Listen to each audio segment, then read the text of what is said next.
My great grandson.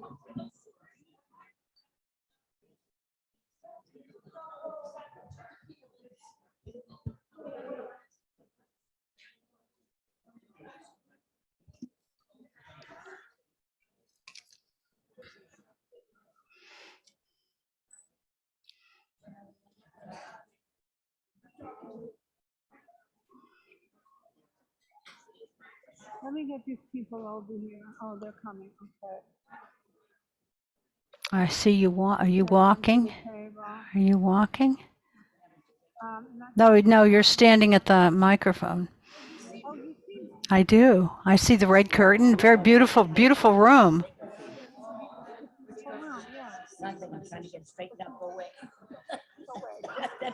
We need that now. Now we're starting. You can. Now you can see me. Can they see me nice and big? I can. No one can see you. Nope. No. Not yet. Okay.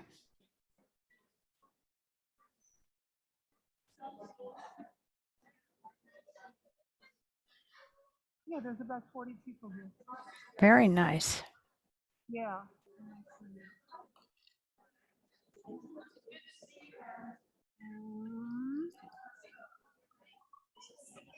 Is this a sisterhood event?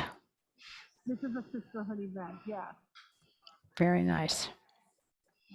Recording in progress. Okay, there was a big echo there. Fix that 1 second. Is that Darlene? That's Doreen. Yes.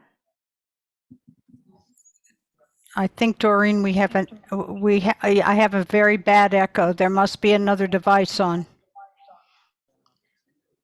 This is mute. Hold on. Okay.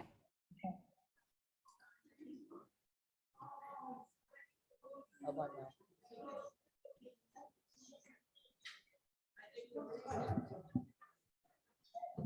Now is it all right? Yeah, the echo. 1 2 3 1 2 3. I think I we're hear you. fine Hold now. on. Hold on. I hold on. Hold on.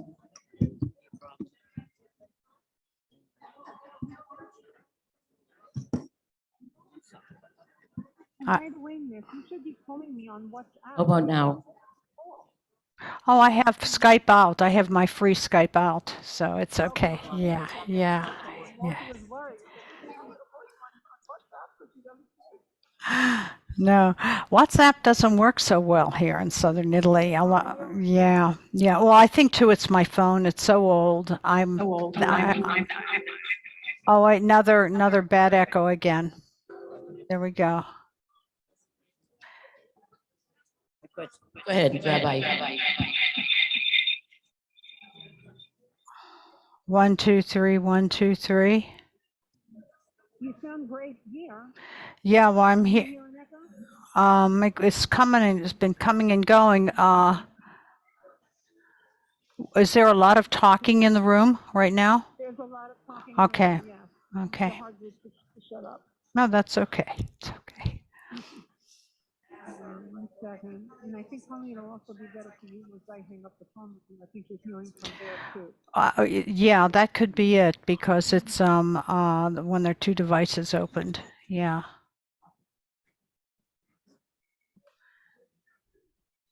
There you are. I see you, Sherry.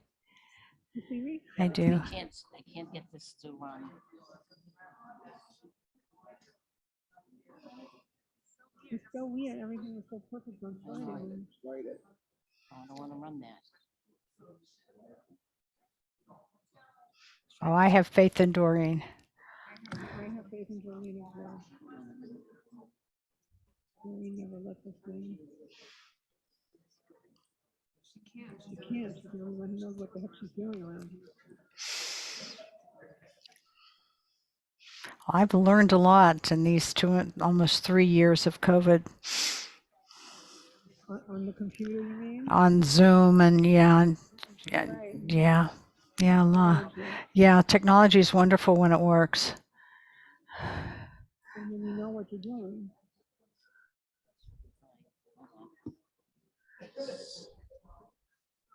Is she getting me? Can she see me and hear me? Not on the big screen.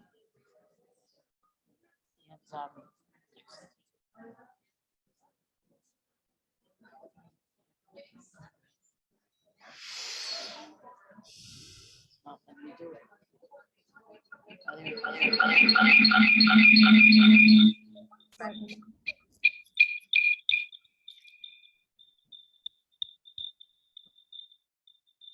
Right now, tell the talk. Can you speak now? Can you hear me now? It's, the problem is, it's because of my computer. What's Evan.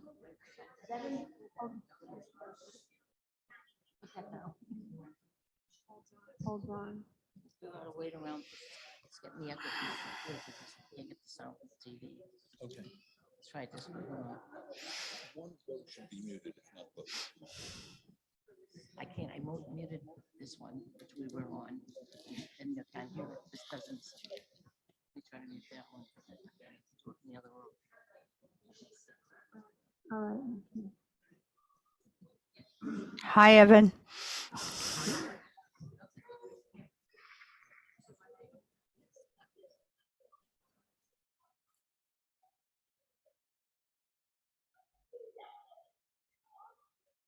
Okay. Do you still hear an echo? 1, 2, 3, 1. I'm here.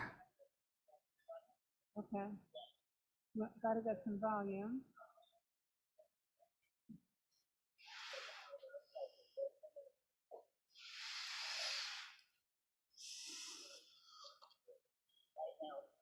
Okay. Let me hear you. 1, 2, 3, 1, 2, 3. Okay, I'm hanging up. Okay. Thank you, Sherry.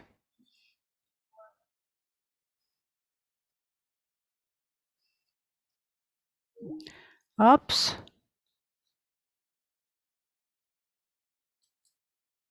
Okay. Hello?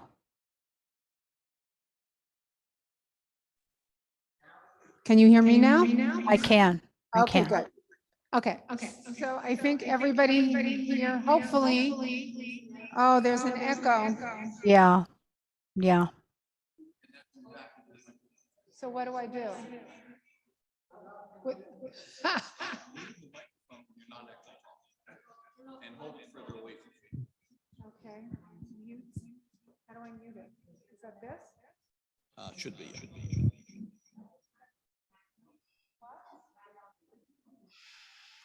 Sherry, when I speak, are they hearing an echo or no? Not now. Okay. I pick up the microphone that they're hearing an echo. Can you speak without the microphone?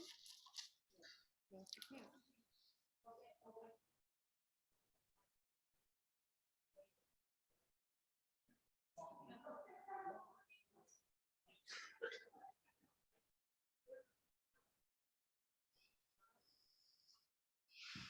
Can you hear me now, Rabbi Barbara? I can.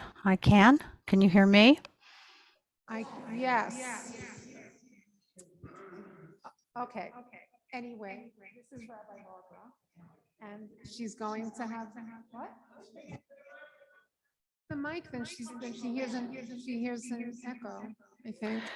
I hear an echo as long as I think it must be because you have two devices open at the same time. Probably. Well, I'm not going to be talking for very long anyway.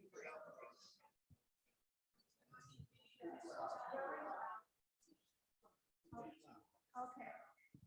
This is Rabbi Barbara. She's going to, I know her for many years. I met her years ago at Brotherhood Synagogue in New York City, where she was showing us her own documentary of the secret Jews of Calabria. And I'm hoping that at some point in time she will share that with everybody here, because that's who my husband and I fell in love with her for the first Today, she's going to be speaking about an unpleasant subject, which is the rise of anti-Semitism in Europe, which she's right in the middle of. And she's going to tell us a very heartwarming story about the Ukrainian families that they've taken in her little town. And if anybody has any questions, I think she's going to do questions at the end of her presentation.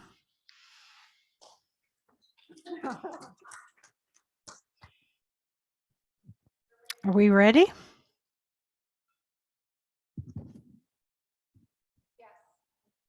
Yes, we're ready for you. Okay, thank you. Thank you so much. Thank you, Sherry. It's so nice to be with you again virtually. And it's so nice to be with the sisterhood. Welcome all of you, and thank you so much for coming. My name is Rabbi Barbara Aiello. I am an Italian American, and I was ordained in 1999. And for my very first 5 years, I served as pulpit rabbi on the other coast of Florida in Bradenton. And then for more than 10 years, I have more than almost 20 years, I have lived almost full time in Europe. I live in Italy, and I serve as the first and only modern liberal rabbi and first and only woman rabbi in Italy. And I have another first to share with you as well.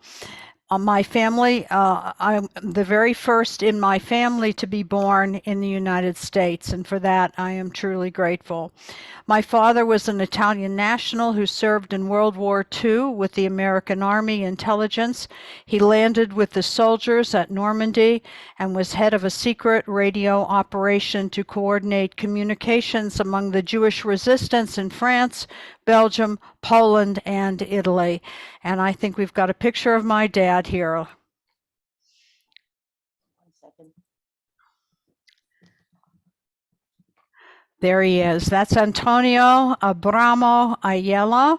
And there was one thing that was so very nice about my dad. There were many things, but one of them was whenever he met a World War II veteran, whether he knew that person or not, he would go up to, most often it was a him, he would go up to him and thank him for his service and tell him that if it hadn't been for the Americans, there wouldn't have been a Jew left in Europe. So I continue in that tradition. If any of you are the spouses of a World War II veteran, a brother or a sister or a good friend, thank you very much. In my father's honor and memory, I share that sentiment with you.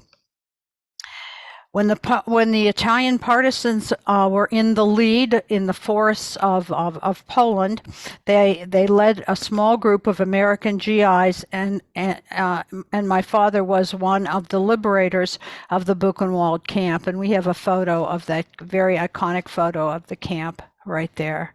Yes, thank you, and we can bring it back to me. Good, thank you. I was conceived in 1946, just after the war ended, and was born in 1947, along with millions of other babies born to families whose fathers came home from the war. Now, growing up in Pittsburgh in a small Italian Sephardic Jewish community in an area called Beachview, I heard a lot about the Nazis. I heard that my father, who was fluent in French and German, impersonated a German officer and was instrumental in blowing up a major bridge filled with Nazi tanks and trucks. My father, Antonio, was a proud Italian Jew. His heart was broken at Buchenwald and his spirit nearly destroyed when he learned that the Allies knew about the camps and chose not to bomb them or even bomb the train tracks that led to Auschwitz, tracks that conveyed our people to their deaths. Now, one of my most vivid memories is my dad bringing home the Life magazine story about the camps, and maybe some of you remember that. My dad sat me on his lap, and without words, he turned page after page after page, each one blotched and stained with one of his tears. But we're here in America, my dad said, and for this I thank God every day. Now, on one of those days, It happened to be a warm spring afternoon when I was about 7 years old. I was doing what I always did. I was walking home from school with two of my classmates.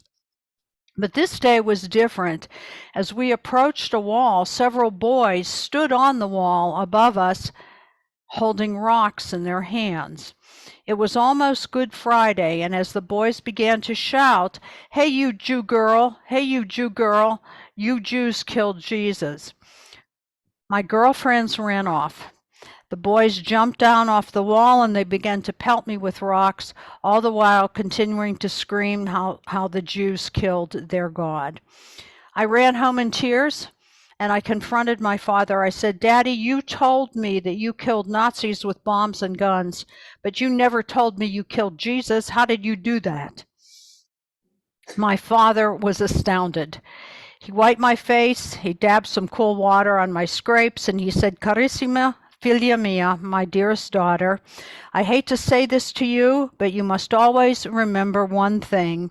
Some people made up lies about Jews, and other people believed them. It's called anti-Semitism. When you're older, I will tell you more." I looked at my father, and I must confess, I didn't know what he was talking about. Fast forward more than 65 years. I am now in Europe. I live and work in Italy as a rabbi of a small synagogue. And as a lecturer and teacher, I travel to other European countries. And everywhere I go, I think about my father's words. And over the years, especially when I was an obnoxious teenager, when my dad shared his pessimistic thoughts about anti-Semitism, I would say things to him like, "Daddy, come on, you're always such a downer. Europe is so cool. All that stuff that happened, sure, it was awful, but things are different now." So the question that we'll examine here this afternoon is, are things really different now? We want to know because so many of our families, our close relatives, our distant relatives even, lived and died on European soil. We feel the need to ask, we feel the need to discuss, to form an opinion, and we also feel the need to take an action. Is anti-Semitism alive and well in Europe? Is it on the rise? Or are we Jews living in the past, overstating and over-dramatizing our suffering just to maintain, as some critics might say, our special victim status? So what's happening in Europe? Well, let me show you how I see it. Maybe you remember Venn diagrams. Well, we're going to make one right now. Here is a blue circle. And this blue circle says in the middle, anti-Israel. And this is anti-Semitism as anti-Israel. And what does that mean? Well, we hear things like the apartheid state, BDS, boycott, divest, and sanction, war criminals, Zionists, colonialists, land grabbers, Jewish lobby. How about anti-Semitism as anti-Jewish? Anti-Semitism as anti-Jewish manifests itself as quotas, cultish, obsessed with money, blood libel, my experience, Christ killers, stereotypes, conspiracy theories. 15 years ago, the circles were like this. 15 years ago, I would say they were more like this. Let me just move into the screen a little bit. 10 years ago, they were like this. And in my opinion, Europe, with respect to anti-Semitism, is no longer in this eclipse. What began as political debates and heated discussions has now morphed into an explosion of age-old anti-Semitism that is made worse because it is disguised as a political discussion, and now it's like this.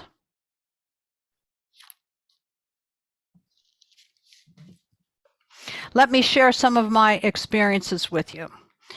Dr. Franco Frattini is the European Union professor whose job it is to help the EU combat racism and anti-Semitism in the countries throughout Europe. Dr. Frantini is the author of a study that determined that anti-Semitism, unfortunately, is on the rise. In fact, the majority of all anti-Semitic incidents in Europe are attributed to one group. Which group is it? Is it A, the Catholic Church? Is it B, the neo-Nazi party, sometimes called skinheads, or as we call them here in Italy, Nazi skin? Or is it C, radical Islam? A, the Catholic Church, B, the neo-Nazi party, C, radical Islam.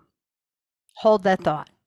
If you think the answer is A, the Catholic Church, you may be thinking of the sharp turn backwards that the Vatican had taken when Pope Benedict, who recently passed away and who was a subject of a number of documentaries here in Europe and maybe in the States as well, and he was at the helm. When he was at the helm, I should say, it turned back at least where the Jews were concerned, and something which still has not been remedied in many parishes. As the revival of the Latin Mass took on increased popularity, old prayers were reinserted in the liturgy, among them the prayer that was offered on Good Friday for the conversion of the heathen, treacherous Jews. Rabbi Riccardo Di Segni, who's the chief rabbi of Rome and my colleague and friend, has spoken out against this change, and this change it's been part of the Catholic Mass a number of years ago. Then it was taken out, but some of the churches have reinserted it right after Pope Benedict retired. And Rabbi Di Segni fears that this prayer in particular, based on the misconception that the Jews killed Jesus, is a rallying cry that will revive centuries-old hatred against the Jews. Like what happened to me in 1954, more little kids, along with more adults, will suffer anti-Jewish verbal abuse, if not outright violence. Why? Anti-Semitic fence-sitters will seize on what to them seems like a golden opportunity. They will see it as a license to harm the Jews. Now, maybe you chose item B. And item B is the neo-Nazi party, the skinheads, or as they're called in Italy, as I said, the Nazi skin. And they are indeed on the rise. Dr. Frantini and others have found that this loose connection of disenfranchised European thugs, they have found a new rallying point, and maybe you can guess what that is, the internet. When it once took weeks or months to disseminate it, hate speech can now fly around the world in a matter of seconds. Case in point, in the town where our cultural center is located, which is right near from where I'm speaking to you now here in my rabbi study, we've always had our share of swastikas scrawled on the walls, but recently there was a new development. We found a garage door near the center of town where someone had written the words Judenraus. Nothing new, or is it? When I saw this Nazi threat, it occurred to me, here I am living in Calabria, the tippy toe of the Italian boot. Hardly anyone speaks or writes German. We don't even have the letter J as a consonant in our alphabet. How could a bunch of Calabrian skinheads find and correctly spell the threat that has its roots in Nazi Germany? Well, then I read Dr. Frantini's report. Internet access has contributed to the resurgence of the skinheads. The neo-Nazis have found their electronic voice. These are disturbing developments, but institutional Catholicism is not the major force behind the rise of anti-Semitism in Europe. And the neo-Nazis, as repugnant as they are held in check by strict hate crime laws that have been adopted and to some extent enforced throughout the European Union. No, the answer to the question, what is responsible for the sharp rise in anti-Semitism in Europe, is radical Islam.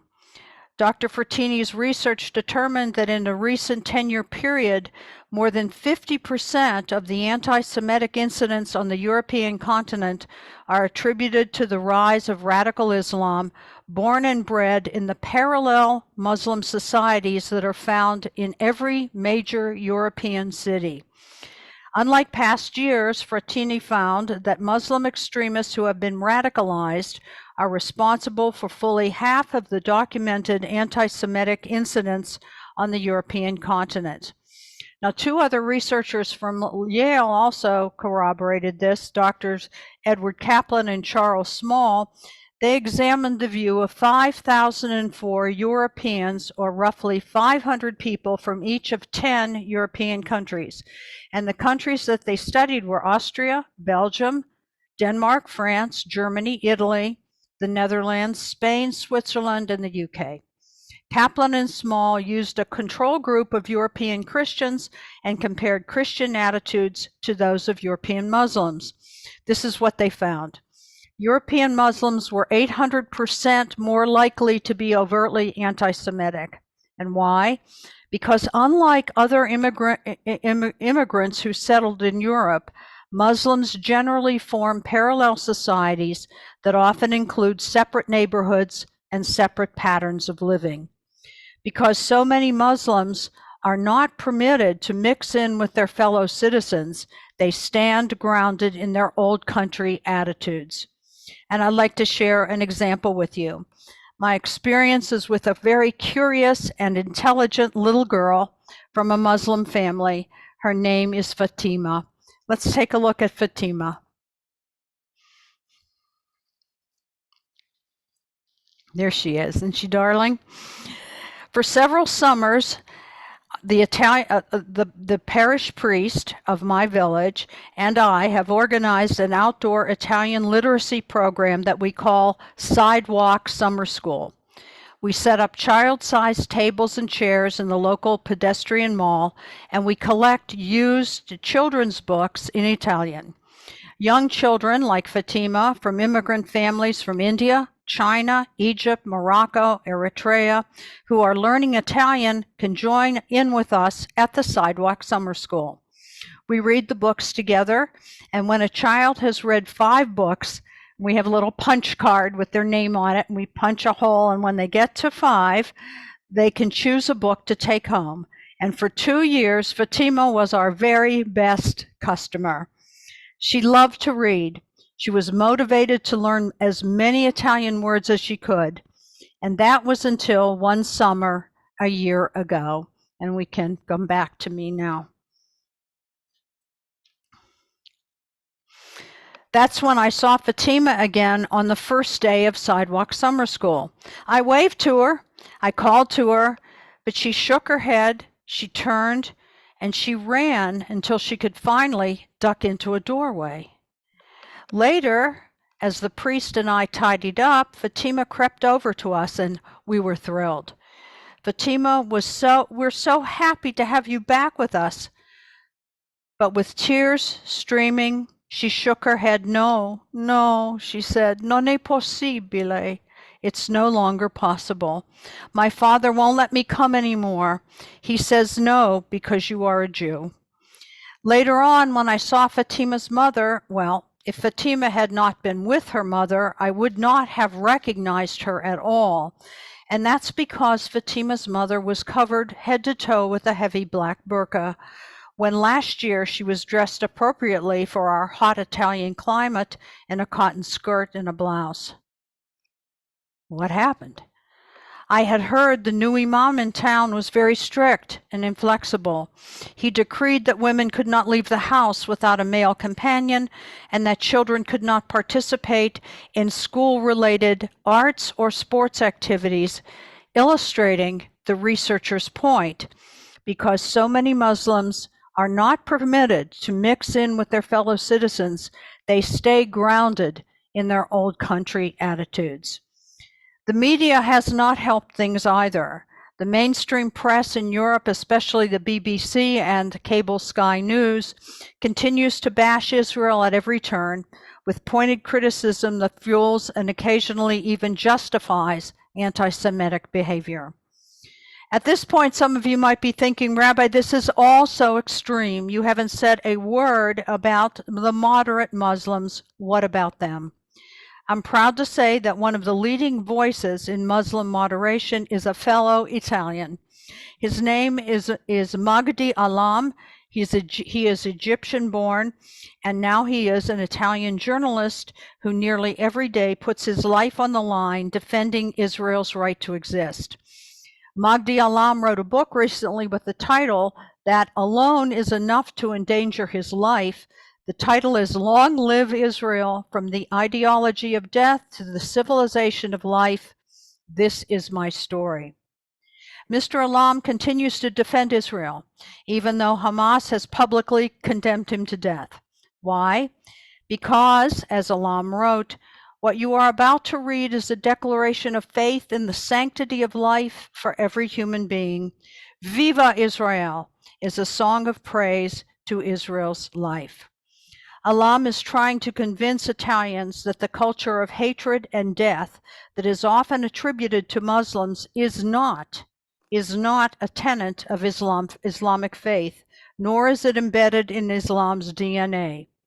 Instead, Mr. Alam says this prejudice exists because moderate Muslims, even though in many countries they are in the majority, they are afraid to come forward. So what are we to do? When I lived in Milan, my neighbor Silvana had a solution for me. During the 2 years that I lived and worked in Milan, we became good friends. Every day we passed each other on the stairs, she with her 2 shopping bags, and me with my kippah on my head. We exchanged pleasantries until the day that a terrorist cell was discovered near Milan. That morning, Silvana was agitated. She stopped me. She stood on tippy-toe, all 4 feet 13 inches of her, and she wagged her finger right under my chin. She said, Rabbi Barbara, you're such a nice girl, but I worry about you. Do something for me, please, for yourself. È troppo pericoloso. It's too dangerous. Take that little hat off your head, and if anyone asks you, say you're Canadian. In later years, sadly, I have taken Silvana's advice, but that day I did not, which is why something else happened. At that time, I had been already living and working in Italy for nearly 2 months. 2 long months, and still I had no internet connection. And that's how I ended up in the Paradise Internet Cafe on Via Tunisia, paying for a telephone booth-like space in a little cabina, so that day after day I could check my email and study Torah with my students back in the States. I had become a cafe regular, but nonetheless, I was still taken aback when the proprietor, a girl in her 20s, approached me with a surprising offer. You know, she said, as she arranged her hijab, her head covering around her face, you're in here a lot. You really should be getting the Ramadan discount. Apparently, she read the question in my eyes. The Ramadan discount? She repeated it, and then went on to explain that in the 9th month of the Islamic year, Muslims are asked to reflect upon their behavior and become better people. In her reflection, she decided to assist her customers during this holy month by offering a substantial discount to those who use the cafe computers on a regular basis. I touched the top of my head. I wanted to say, you are offering a Jew the Ramadan discount. Instead, I tilted my head in her direction and tapped the yarmulke pinned to the top of my head. And immediately she understood. She said, I know you are the lady Jewish. I am from Jordan. You know, our countries are neighbors. Maybe one time we were cousins. My parents taught me to always respect family, so for you two, I give you the Ramadan discount. Family. A Muslim girl from Jordan thinks a Jew, a rabbi no less, is like family. I was so flabbergasted by her comment that I asked her to say it again, this time in English. She graciously complied, and in both English and Italian, the words were exactly the same. So throughout the remaining days of Ramadan, each time I used the computer at the internet cafe, I paid my bill less the Ramadan discount. And each day we became more and more friendly. Now there was a kind of intimacy that passed between us, a special sort of wink and nod that indicated that we had found common ground. One day I complimented her on her new hijab, which was in a shimmering shade of gray. She was delighted with my kippah that was designed to look like a soccer ball, and she said if her brother were Jewish, that hat he would have. On a more serious note, we spoke about how the hijab and the kippah offered us a kind of personal behavior modification program, a tangible way for spiritual beliefs to guide one's daily actions. In a world of turmoil where political considerations weigh heavily on most international decisions, maybe there is a valuable lesson embedded in something so simple as the Paradise Cafe's Ramadan discount. On a smaller scale, I know that there was a lesson there for me. A sweet young girl put political hostilities aside and relying on tradition derived from spiritual principles, reached out to me remarkably as family. Her example moved me, and I did the same. Sir Jonathan Sacks, of blessed memory, who was the chief rabbi of England, acknowledged the problems that Europe faces, and he had this to say: "We Jews need allies. We have enemies, but we also have friends, and we actually should try to cultivate more. When Jews lead the fight against Islamophobia, our power increases, especially when we work alongside modern Muslims like journalist Magdi Alam and the Muslim woman Ayaan Hirsi Ali, who was elected to the Dutch parliament, both of whom are strong voices against Judeophobia." Sergio Della Pergola is a child of the Holocaust, and he was born in Trieste in Italy in 1942. He survived to become the leading authority on statistics related to the Jewish population worldwide, and maybe some of you have heard about him. He is internationally known. Della Pergola studied the effect of the factory killing of Jews under the Nazis and applied those statistics to modern-day Jewish numbers. Given that in 2021 there were about 16 million Jews worldwide, and given that somewhere close to 6 million were murdered by the Nazis, Della Pergola asked this question: how many Jews would there be today if the Holocaust had not happened? Della Pergola studied the numbers and determined that had there been no Holocaust, there would be, maybe you know, 32 million Jews in the world today. Several years ago, I witnessed the moving ceremony held annually at Auschwitz, the camp that was liberated on January 27, 1945, which is the day that the European Union has set aside to remember the Holocaust. And I know that in America, Yom HaShoah, which commemorates the Warsaw Ghetto Uprising and usually occurs shortly after Pesach, is the day that we remember, that is designated as Holocaust Memorial. But here in Europe, it's January 27th, which was the day that the Russian army liberated Auschwitz. Now, although their numbers are greatly diminished, a small but hardy, determined group of Auschwitz survivors were in attendance at the memorial on January 27th. The day was bitterly cold, as you can imagine, but the survivors sat on heated chairs with heavy buffalo robes wrapped around their shoulders. After the ceremony, a young reporter approached an elderly man who showed her the numbers tattooed on his forearm. As the camera zeroed in, the reporter asked, "So, Mr. Gottlieb, you were an inmate in this camp, right? What did you learn from the experience?"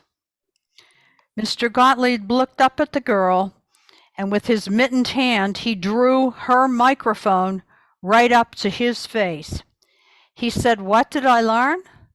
You want to know what did I learn? Listen, darling, if somebody says they're going to kill you, believe them. A powerful moment, but one lost on many Europeans. And why would that be? Recent surveys found that among Europeans of all ages, 35% of respondents have never heard of the Holocaust, and fully 66% were misinformed, so much so that they did not believe the historical accounts could possibly be accurate. Younger people were significantly less aware of the Holocaust than the older ones. While 61% of those over 50 years old knew substantially about the tragedy, only 48% of people under 35 were aware. That trend is expected to continue with the fading of the generation that lived through the Holocaust. Eyewitnesses who have become too fragile to speak to school children or even to sit for interviews. These statistics and experiences have led our synagogue to take an active role in combating anti-Semitism in our schools and in our communities.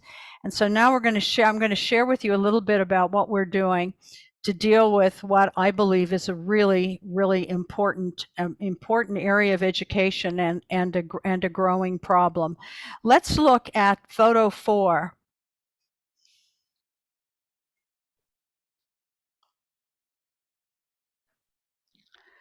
There we go. Let's see. Let me tell you what you're looking at. This photo features our anti-Semitism education project in our local middle school. The students, the teachers, and synagogue members worked together to create a replica of the annex where Anna Frank and her family were hidden. Middle school students here in Calabria used their creative talents to build a life-size model of the space where Anne wrote her diary entries. Our annex became the place where students read aloud from chapters of the Diary of Anna Frank that you can see displayed on the desk there.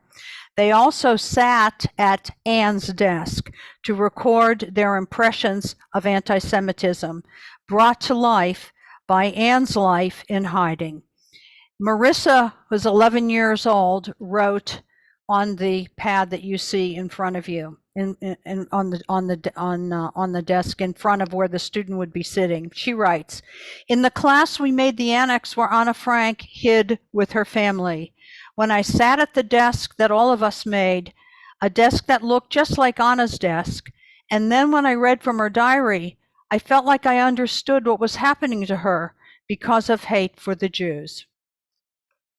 We continue this program each year with a new class that creates the annex so that children can have a hands-on experience with the real-life consequences of anti-Semitism. And in addition, we create an experience for school children by taking them to the Faramonti concentration camp. This camp is located about 1 hour's drive from our village, and it is a remarkable experience for visitors because Italian soldiers and local villagers worked together to confound the Nazis and in the process saved the lives of 4,000 Jews. It was a camp like none other. And let's look at photo 5, the entrance to the Faramonti camp. And if any of you come to visit me, I will take you there. This is the entrance to the camp. The grounds include a recreation of the barracks where entire families lived together, and that would be photo 6. Yes, this is a recreation of the barracks where, and I hope you caught that, entire families lived together. The barracks were bungalow-style dwellings where families cooked meals and ate in a common kitchen, often preparing foods that were grown in camp gardens. Local priests visited neighboring villages and asked that locals share their food with camp inmates, many of whom offered their services to the villagers in return. One local gentleman recalls how the camp set up a health clinic staffed with Jewish inmates who had worked as doctors in their home countries. Villagers came for treatment, and inmates were paid with tomatoes, lettuce, loaves of bread, and sacks of pasta. And let's take a look at photo 7, the dormitory. Most of us are familiar with the horrific conditions Jews were subjected to in camps throughout Eastern Europe. 9 or 10 inmates squeezed onto wooden planks with no mattress and no blanket. This photo is a recreation of the dormitory at Faramonte that housed the individual inmates who were not there with families. It is the first exhibit the visitor sees upon entering the Faramonte Museum, a stark contrast to what the majority of Jews were experiencing, of course, in other camps. And photo 8 is a remarkable one. This is an actual photograph of one of the 3 synagogues built on the grounds of the Faramonte concentration camp. There were 2 rabbis who were among the inmates there. They offered Shabbat morning services at the Orthodox shul, at the Reform shul, or at the Zionist shul. In addition to Shabbat, these rabbis officiated at 24 weddings and at the Brit Milah and naming ceremonies for the 21 babies born in the camp. The Faramonte Museum that is located on the campgrounds exhibits dozens of photos that document Jewish life in the camp, a life that included a Hebrew school, a camp newspaper, social organizations, a drama society, 2 soccer teams, and as I mentioned earlier, a doctor's office, a dental clinic, and of course, the 3 synagogues. Thank you. We can bring it back to me. The Faramonte camp is a perfect setting for our anti-Semitism education program. As children visit the camp and participate in the programs we offer there, they have a hands-on participatory experience in Holocaust studies that focuses on compassion, freedom, and acceptance of diversity. And now we'll look at photo 9. This is another one of our programs that we're just launching this year. Yes. As our camp survivors become less mobile, more fragile, and as they pass on, Holocaust education and anti-Semitism educational programs can no longer depend upon eyewitnesses or in-person accounts as a consistent tool. We are now turning to child survivors. Years ago, their memories were often called into question, but now psychologists agree that traumatic childhood memories, even though often fragmented, are important resources. And that's why we created Kids of the Holocaust. Some of you might be familiar with a puppet program I started 45 years ago called Kids on the Block to teach children and adults to accept and appreciate disabilities and differences. And so we've taken off on the success of that program and created 4 puppet characters. These are the first 2. This is Rebecca. They are both Rebecca. As a child survivor, she's on the right, Rebecca, and Rebecca as an adult on the left. Rebecca says, "My name is really Rebecca, but to keep me safe, I had to go to an orphanage. Bad people wanted to hurt Jewish children. That's why I had to pretend that I wasn't Jewish. I couldn't be Rebecca. Now I had to be Yanina." And now let's take a look at photo 10. They look alike, don't they? To emphasize the ghetto experience, Kids of the Holocaust also includes Reuben, who was smuggled out of the Warsaw Ghetto and wandered alone in the Polish forest and eventually found the partisans. Reuben says, "I didn't want to leave my mother and father and my little sister, but Mama explained that I had to. She wanted me to live. I cried so hard when I kissed her goodbye. A man came and put me into a potato sack. It was so dark in that sack and I was so scared, but I had to do it. Mama said it was the only way to get me out of the ghetto to some place where I would be safe." And what we do is we open the story with Reuben as a little boy and Rebecca as a little girl, and then the questions that the children ask are taken by the adult, by Reuben as a grown-up and Rebecca as a grown-up as well. And I'd like to skip over 11 and 12 so we can get to our Ukrainian refugee project.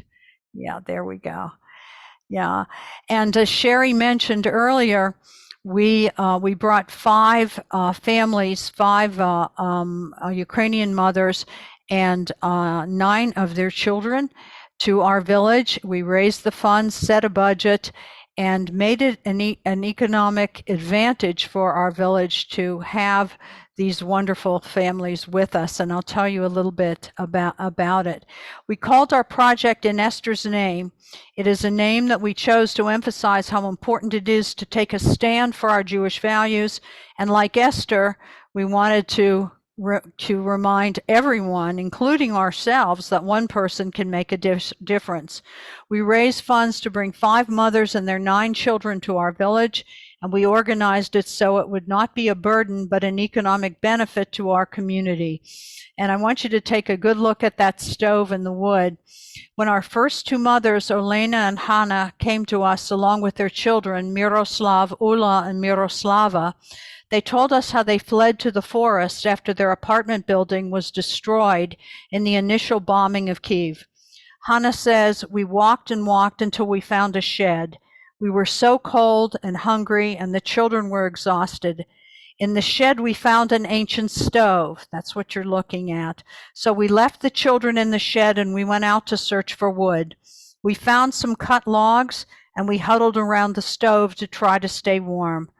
All we had in our packs were pieces of bread, now wet from the falling snow. We warmed them on the stove, and you can see them there on the top of the stove in the wire basket. And that's all we ate for 2 days. On the 3rd day, we heard noises. Russian soldiers burst into our shed. We were terrified. What will they do to us and our children? But they were not evil. They took our mobile phones, but thanks to God, they did not harm us." Let's take a look at Natalia and her 2 children. Yes, this is a very haunting picture if you look at them. Natalia is the mom, and her 2 children are 11-year-old Anastasia and baby Daniel. This photo was taken the day they arrived at our local airport. They had traveled from their burned-out apartment in Kyiv to Warsaw and then to Frankfurt in the hopes of staying with friends who later told them they could only house them for 2 weeks. A local Jewish agency heard of their plight and contacted us and asked us to help. And that's how Natalia, Anastasia, and Daniel came to us. They arrived with nothing. Notice baby Daniel is wearing a t-shirt with his legs in the sleeves. And notice Natalia, it took weeks for her smile to return. And now let's look at photo 15. And this is Anastasia. So in Esther's Name, Anastasia we got into the normalcy business, giving the mothers and their children opportunities to rest and relax, and providing the children with some normal kid experiences. And here is Anastasia blowing bubbles, so important after having been a second mother to her baby brother. And of course, we had to share the bubbles on photo 16. It wasn't long before Ludmila and Ula joined Anastasia in being kids again, and that is our piazza, that is our town square. And finally, on photo 17, Anastasia began to relax. It's a beautiful picture, isn't it? So, so beautiful. We had a warm welcome from many in our town, and photo 18 kind of says it all. We are forever grateful to the warmth of our villagers gave to our refugees. The local restaurant offered a welcome dinner for the mothers and children, and all 7 of us, the 7 women in the Esther's Name project.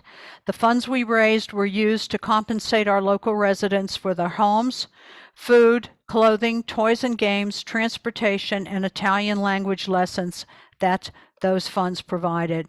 We wanted to demonstrate to our residents, many of whom are also living in dire economic circumstances, that there are economic as well as cultural benefits to welcoming the stranger. And what a welcome we got. Let's take a look at 19. That is Mayor Moraka offering us a warm welcome. There's the cake. And then he invited the mothers and children to become mayor for a day. Let's take a look at photo 20. And there they all are. Starting on the left, that's Hannah and Olena. Next to her, the two mothers who found the shed with the stove. That's our mayor. There is Platon in his mother Vera's arms. Vera is a member of the synagogue, just learning about her Jewish traditions. She grew up in Crimea, which is occupied by the Russians, and religious instruction was not permitted. We are about to bring her mother here to our village. She seems to be able to leave, we're hoping. And there is Natalia, and there is Miroslav on the behind Ula in the pink.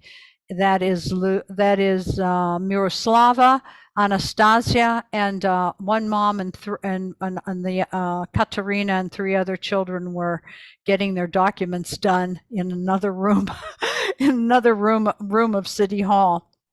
And finally, our unsung hero on photo 21 is in the middle. That is Lydia Costantino. She is a bat anasim like me. She discovered her Jewish roots all the way back to Spain. She's a document expert and a manager in our local airport, and she worked tirelessly to obtain asylum status for our mothers and to enroll our children in school. Lydia speaks 4 languages, including German, and as we speak, she is presently presenting the specifics of our In Esther's Name project to Berlin's Jewish agency, the Office of Refugee Support. They invited us to share our procedures with them. We are a small village, 7 dedicated women on a mission, and indeed, one person can make a difference. So thank you so much for the opportunity to share with you. And if you'd like to ask me some questions, I'd be happy to take them. Maybe we can take about 10 minutes of questions because we started a little late. Would that be all right, Doreen? Can't hear me. I can't, Sherry can answer, I can't. That's Yes, I'm that's sorry. good. It's fine. Okay, so do we have any questions or comments? Be happy to share.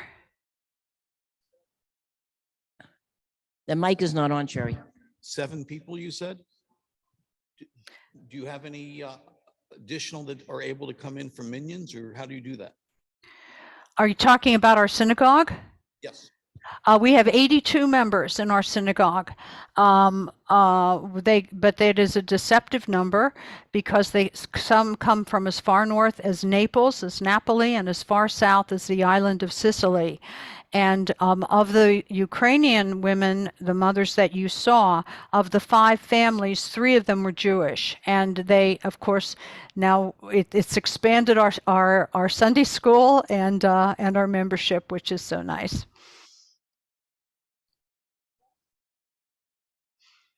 Do we have another question? Any more questions, anyone? There's a hand up, Sherry. Couple of them. Wanted to say hello to you, Rabbi Aiello. I'm Amichai Hepner, and I visited you about 20 years ago in Sarasota. Oh my goodness. Yeah, and we were working together for Kulanu. Yes, indeed. And I'm glad to see you now as Vice President of Kulanu, and thank you for that aspect of your work. Well, I appreciate your saying that. And for those of you who might not know, Kulanu is an international organization that supports isolated and emerging Jewish communities around the world. They've made tremendous inroads in Africa, as well as the Pacific Islands. And our community, Synagogue near Tamid del Sud, the Eternal Light of the South, is a Kulanu-supported community. And we are very, very grateful. Well, thank you so much for remembering me. Well, it's really good to see you. And the amazing thing is that even in the United States here, there are conversos who coming back to Judaism. Yes, there are. It's a good thing. So we need the numbers, as Sergio Della Pergola taught us. Is there another question? Anybody, somebody else? Given the past history of anti-Semitism in the Ukraine, do you have any comment on the status of that situation now? Yes, I do. Ukraine is in such turmoil, such incredible turmoil that depending on where you live, whether you live in the far eastern part of the country, or if you live in Kyiv or closer to the Polish border, closer to Warsaw, there are vast differences in how in Jewish observance and how Jews are treated. The more isolated it seems, from what our mothers tell us, the more isolated the town, the stronger the anti-Semitism, and wherever there is a strong Russian presence, as Vera, one of our mothers, spoke about. She is in her 30s. She's the mother of little Platon, who's 3 years old, and she has always known she was Jewish. Her mother is Jewish. Her grandmother was the one who kind of secretly taught her a little bit about her traditions. And but nobody was ever open about it in Crimea because it was occupied ever since it had been occupied by the Russians. So it depends on where you are in the country. When it was Orthodox Easter, the local priest and I, the same priest from the Sidewalk Summer School that I was telling you about earlier, he decided to make a blessing, and he asked me to do it with him, so that we made a blessing for the Jewish mothers, for the Orthodox Ukrainian Orthodox mothers, and for the Roman Catholic mothers in his parish. And it was very, very nice. We made a very, very nice event, and again, it really brought people together. And I'll just add parenthetically about anti-Semitism in this village. I've never experienced any anti-Semitism in the village, but every major public event, when we have a Passover Seder that we announce, when we just had our Hanukkah celebration that we announced with flyers around town, we have the state police, the Carabinieri, come. 2 officers stand in front of our gates, not because we've ever had any problems, but we do want to demonstrate to anyone going by that we take anti-Semitism seriously in Europe. And it also begs some questions occasionally, which gives us an opportunity to talk a little bit about what some of our Jewish brothers and sisters are experiencing in bigger cities in Europe as well. Do we have another question?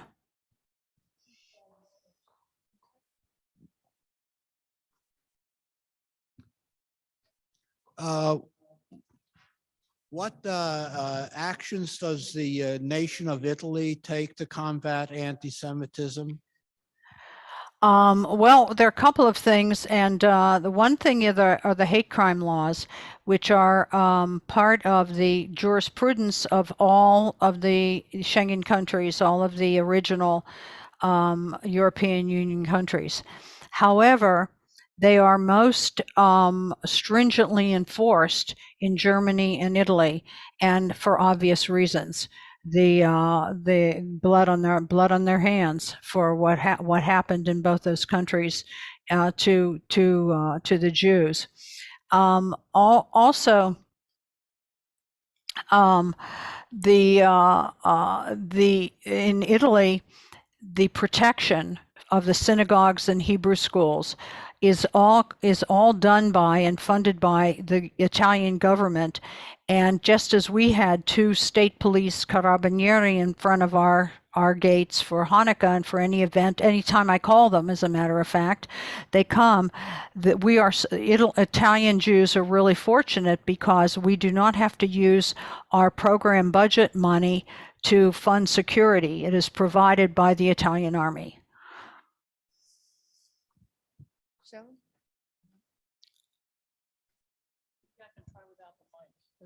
Terrible feedback. You mentioned that radical Islam is Yes. the main problem, and the Muslims who are not involved with the radicalization are afraid to speak out.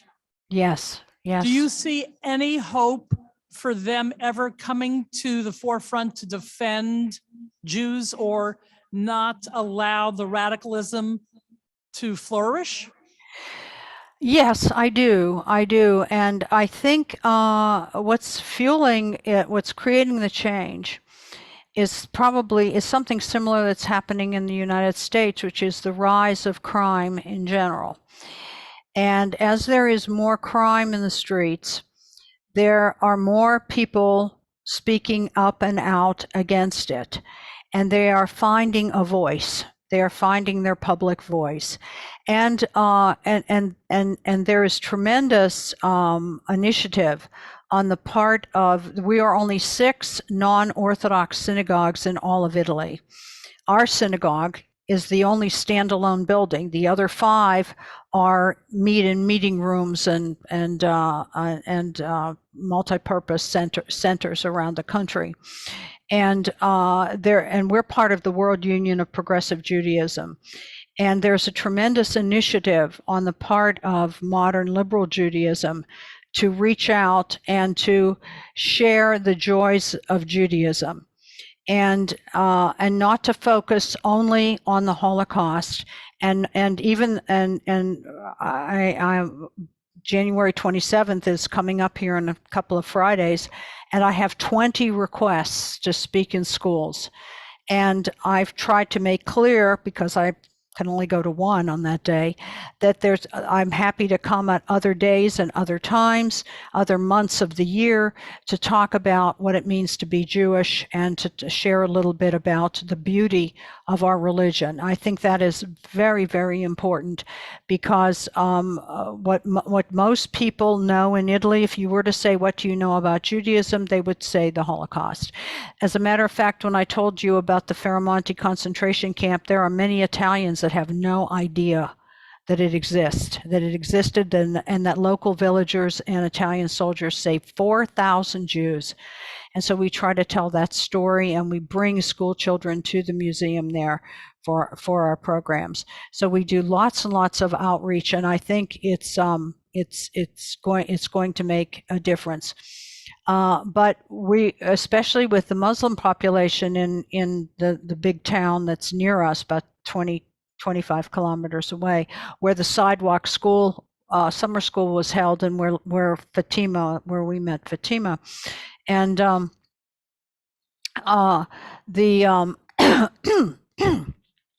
excuse me, the Muslim population is very much at the mercy of whatever imam comes.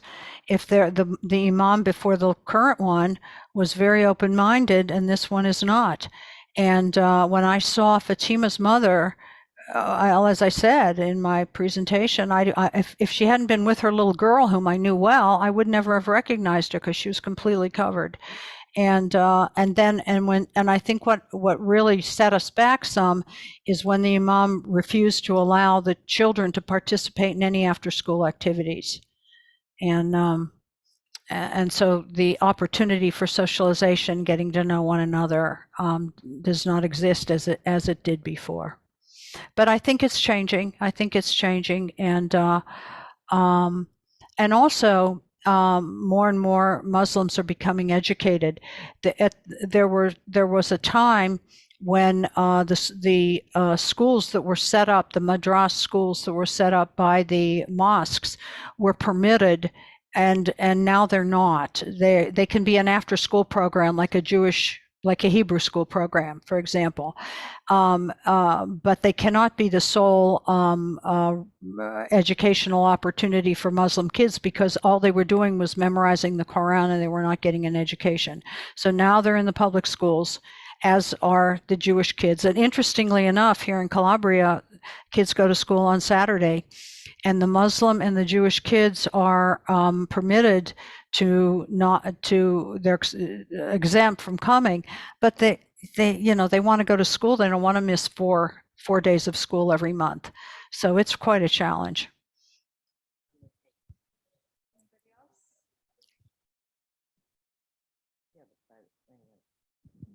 I have a question. Yes. So you talked about the one mother that came from Crimea, and you said they were Yeah. not, because it's Russian occupied, they were not permitted to practice Judaism. But what Mhm. about the other Jewish mothers from Ukraine? They have a Jewish president. Do they not encourage them to?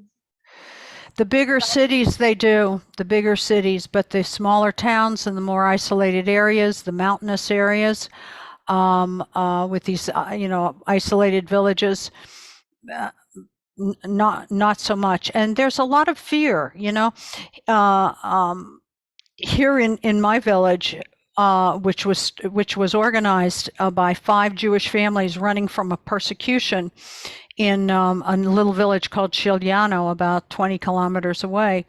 And so there were all kinds of Jewish presence, primarily in the courtyards.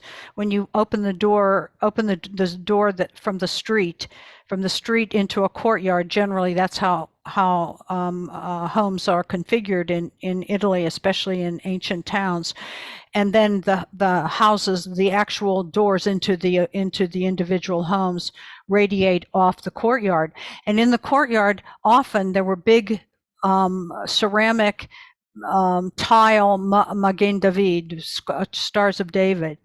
And unfortunately, at the beginning of World War II and when Mussolini aligned with Hitler and the Falco laws were enacted, which were the similar to the Nuremberg laws, people were afraid. Jews were afraid, and they covered up the Stars of David with cement or wood or whatever. And we find them all. When houses are being renovated, a worker will come by the synagogue and say, "Rabbi, we found another one," and I'll go and photograph it. And I say that to you because it's a similar thing in Ukraine. With what happened in World War II, there's a fear. And even though you could probably be more openly Jewish, the fact that so many synagogues were destroyed and so much of the Jewish population was driven out or killed, people are reluctant. They're afraid and they're reluctant, even though a number of years have passed. Anybody else?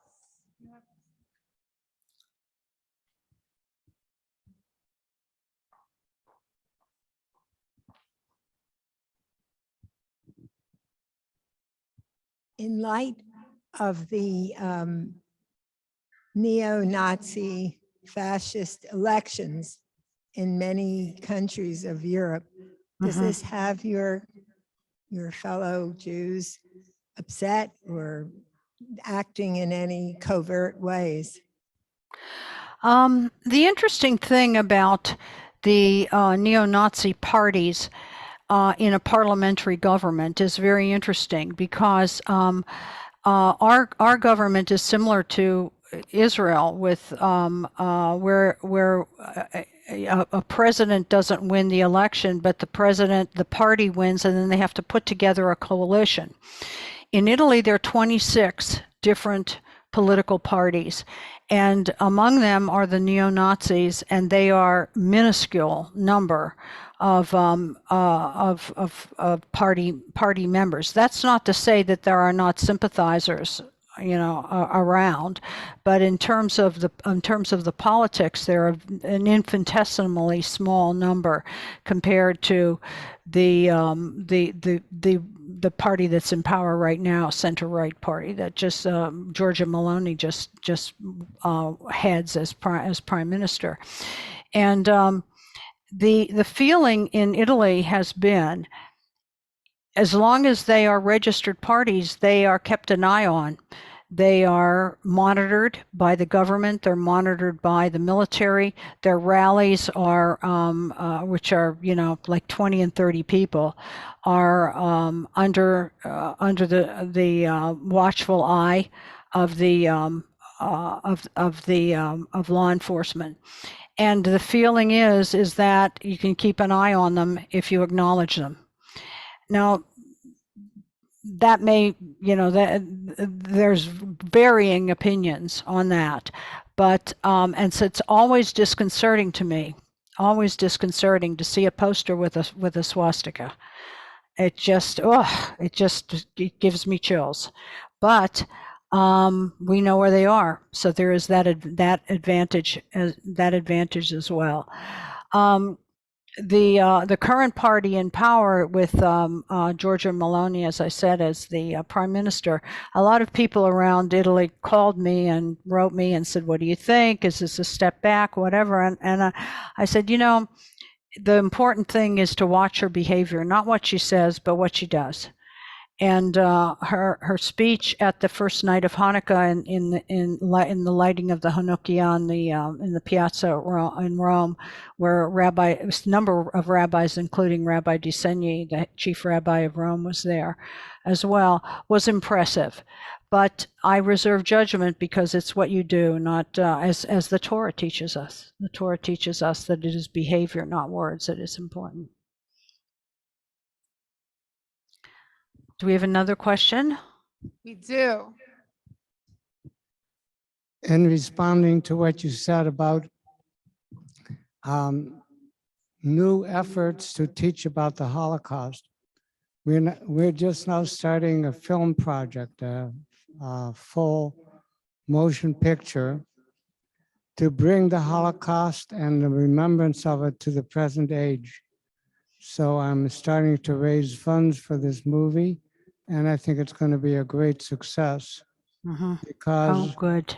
Rather than saying it all happened in the past, it shows how we're affected by it today. Excellent, excellent. That's what's motivating us too to create our programs that are centered around the stories of child survivors, because they are the eyewitnesses. Even though, if you were 8 years old in 1942, you are elderly now as well. And it's so very, very important. I will say something about what's happening here in Italy. There are so few survivors that are living, and the ones who are living are very fragile, and are not speaking or even giving interviews or sitting for videos as much as they were, say, even 5 years ago. And so Holocaust Memorial Day has become diluted with all kinds of talk about various genocides in Rwanda and Armenia and Greece and all of that. And I think it's really important that the meaning of Holocaust Memorial Day on January 27th not be diluted with other tragedies, because there is a distinct difference between the government-supported industrial factory-style killing of an entire ethnic group, not in one country, but in an entire continent. And I think we're losing that a little bit. And so your film project that you're talking about, and I consider our efforts in this regard as well very important, because we have to respond to the fact that that there is that as we lose our eyewitnesses, we have to find new ways to tell the story. Well, that's what I'm trying to do, and it's not cheap. I know, I can imagine. $6 million for the movie. It's so very. My fundraising is going to be a challenge. Well, good luck to you. Good luck. Do we have any more questions? I think we're good.